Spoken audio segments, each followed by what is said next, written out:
ఇండియాలోనే అత్యంత సంపన్నులైనటువంటి కుటుంబం అంబానీ కుటుంబం. ధీరుభాయ్ అంబానీ గారు చనిపోయిన తర్వాత వీళ్ళందరూ కూర్చొని వాళ్ళ ఆస్తులు చాలా లక్షల కోట్ల రూపాయల ఆస్తులు కదా అవన్నీ పంచుకున్నారు. ఆ షేర్ లో ముఖేష్ అంబానీ గారేమో స్కై రాకెట్ లాగా ఆకాశమే హద్దుగా ఎదిగిపోయారు. అనిల్ అంబానీ గారేమో మొత్తం అధపాతాలని పడిపోయారు. యాజ్ ఎ జర్నలిస్ట్ గా ఒక సమీక్ష చేసినప్పుడు ఎట్లా సమీక్షిస్తారు? అంటే మామూలు కొందరు ఏమంటారంటే నేను పలానా కులంలో పుట్టడం వల్ల ఎదగలేకపోయాను, పలానా ప్రాంతంలో పుట్టడం వల్ల ఎదగలేకపోయాం అంటారు. దీన్ని ఎగ్జాంపుల్ లో తీసుకుంటే అనిల్ అంబానీ, ముఖేష్ అంబానీ ఒకే కులము, ఒకే ఇల్లు, ఒకే తండ్రి. ఆస్తుల పంపకంలో ముఖేష్ అంబానీకి వచ్చినాయి పాత తరం వ్యాపారాలు, అనిల్ అంబానీకి వచ్చినాయి కొత్త తరం.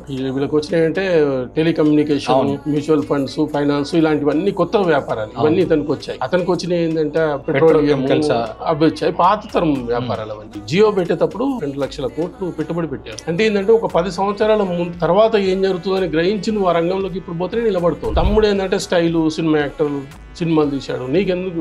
నీకు సినిమా అంత ఇంట్రెస్ట్ ఉంటే వెళ్ళి చూడు. నువ్వే సినిమా తీసి సినిమాల్లోనే మునిగిపోతే కెడిపోయింది.